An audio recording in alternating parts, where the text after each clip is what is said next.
Hey there. Today, I want to talk to you about a really important issue that is pretty critical for any system admin. So, whether you are responsible for Salesforce or maybe ServiceNow or any other enterprise type company wide system that has some customization or configuration elements that can be customized to your organization, there is a really important issue that all too many people are trying hard to ignore and forget about it. And that is technical debt. And I can understand why people want to forget about technical debt, but I have to tell you, ignoring technical debt and not resolving and addressing and eliminating or at least minimizing the technical debt in your system is not only costing you valuable time and frustration, it is costing the entire organization a tremendous amount of time and frustration and loss of resources in a very dramatic way. So, what we're going to do first is let's define what is technical debt. In a nutshell, technical debt is simply clutter in the system. Not talking about dirty data, that's a separate issue, that's data quality. We're talking about configuration elements that have been introduced in the past by you or maybe your predecessors, maybe people that you've never met. Some customization elements, some configuration, maybe automation that was introduced into the system. And let's give them the benefit of the doubt that at the time when those things were introduced into the system, there was a justifiable need to have those customizations, maybe it's integrations, maybe it's automation elements, to have those in the system. But time has passed, and today it's no longer needed. Now, for those of you who are still struggling understanding the concept, I'll use an analogy. It's sort of like you go shopping one day and you purchase a couple of pairs of shoes and a couple of pairs of pants. And at the time, they're perfect. They're exactly what you need. But over the course of time, whether it's because the shoes are worn out, whether it's because they no longer fit you, the pants are no longer the appropriate style, you simply don't wear clothing like that anymore, it does not matter what the reason is. And we're not blaming either the store you purchased it from, or the amount that you paid, or the fact that you actually purchased them or somebody else purchased them for you. None of that is relevant. What is relevant is if you still keep all of those shoes and all of those pants in your closets, in your drawers, and every time you need to get dressed, you have to push the clutter aside, the things that you're no longer using, the things that are a distraction, the things that belong in the trash. You have to keep pushing them aside in order to get to the things that you need. That is the equivalent of technical debt.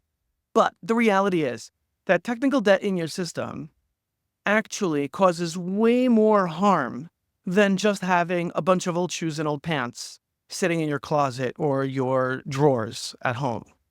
Let's use an example of some simple technical debt that can cause dramatic frustration for everyone on the team. Let's say, for example, you have a custom field that was introduced in your system. Let's say you're using Salesforce, and on the account object, on the account screens, you have a custom field. And the custom field, let's say, is credit rating. And at some point you decide, or senior leaders decide, that not only this new field should be created, but we also want it to be required. Or maybe we only want it required in certain scenarios. So maybe only if the account is in the following states, or the account is owned by the following individuals, then the credit rating is a required field. And then, this is common stuff, like I'm not making this up out of thin air, these are realistic examples. And then someone decides, anytime we have an account that has the following type of credit rating, and maybe they do or don't have certain other related records. Maybe they have fewer than 5 contacts, or they have no contacts, or we don't have any open opportunities, or we don't have any recent logged calls or upcoming meetings. Then something else should happen in the system So at the time when senior leaders express this need, usually they think about, is it possible for the system of Salesforce to create this type of automation? And the answer is almost always going to be yes. And the Salesforce admins who are working on the system at the time are going to be more than happy to show off their skills in building that type of automation. So they're going to introduce it. And for the first couple of weeks, maybe first couple of months, it's freaking wonderful. It does exactly what it's supposed to do. But after a few years, oh yeah, we're no longer using that credit rating field anymore. Yet it exists on the page. Yet that validation rule of making it required when certain criteria are met is still active.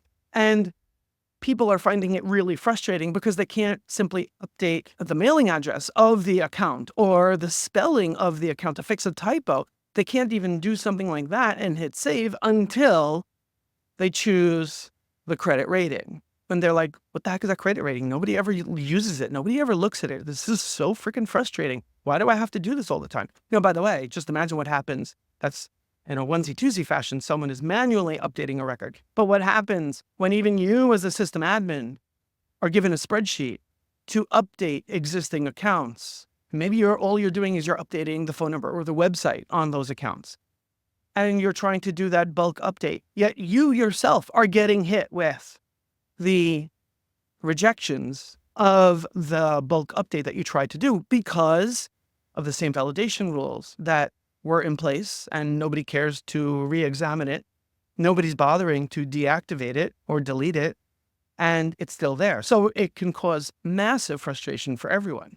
Now, at the same time, imagine for a minute that the typical sales rep says, yeah, I got to do this each time. So they go and they put in anything. They don't care what value they put in because nobody is looking at the credit rating. They go in and they put whatever value they think is appropriate. And then the other automation that looks to see, are there any related opportunities? Are there any related tasks? Are there any related cases? Are there any related contacts?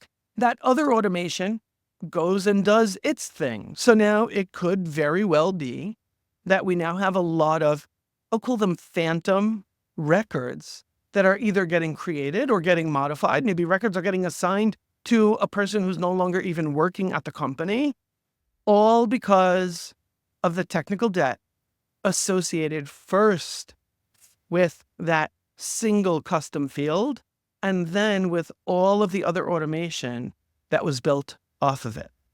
Now, you can add on top of this, anyone who's been working in Salesforce for more than 5 years is going to be familiar with, sorry, this might be triggering for some of you, might be familiar with some additional nuances where you discover when you go to look at the account object and all of the page layouts that there are 15 or 35 or 70 page layouts on the account object.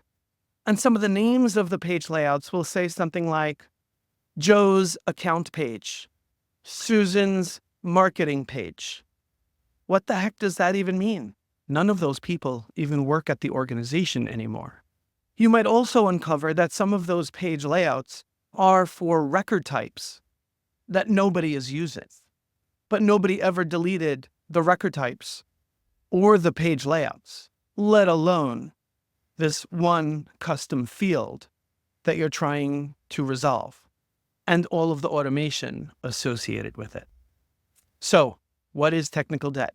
Technical debt is clutter that we have in the system that might have been 100% completely justified at the moment at which it was created, it was introduced into the system, whether it was by you or anyone else who came before you. But today, whether it's through process changes, whether it's through regulation or compliance issues within your industry, whatever the reason is, today, those customization elements are no longer relevant.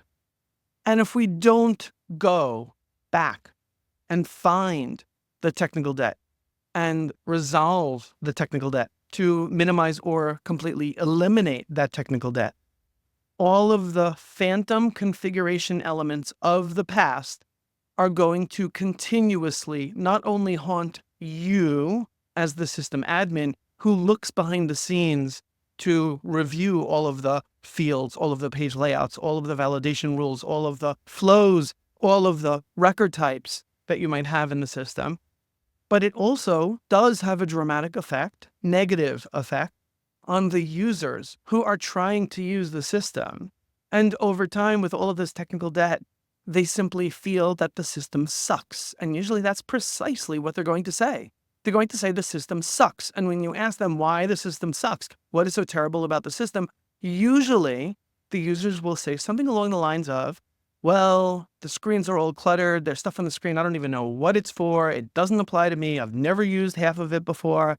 When I look at the list views or the reports, I see columns that make absolutely no sense. They're not relevant to me at all. I know that maybe all the time or once in a while when I go to update a record or create a record, it's asking me to fill in all of this other stuff that apparently is required, but I have absolutely no idea why it's required. Or every time I go in to create a record or update a record, all of a sudden this other automation kicks in and fill in the blank. So it could be other new tasks are getting created and are getting assigned to maybe that person, and they don't even understand what those tasks are for because none of it makes any sense to them.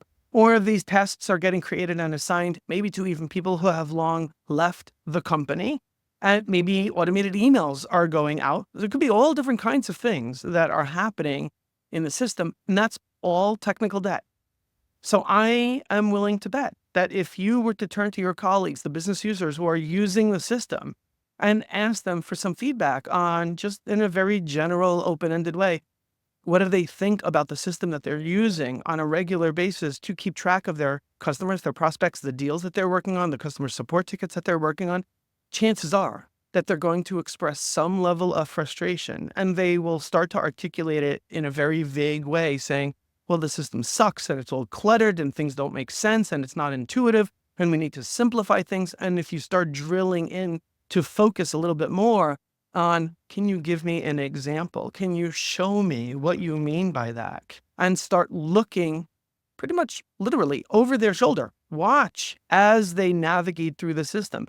Ask them to show you what it's like to function as day in the life, as them using the system, and what about it is frustrating. You might be surprised. You might even laugh a little bit. You might be shocked to see some of the things that these business users have to go through, the hoops they have to jump through, just in order to save a record, or just in order to find the records that they are responsible for within the company's system. So that is technical debt in a nutshell. Join me next time, and I will dive deeper into how to identify your technical debt and how to resolve the technical debt to put an end to the madness and the frustration that everyone on the team is experiencing. Talk to you next time. Bye-bye.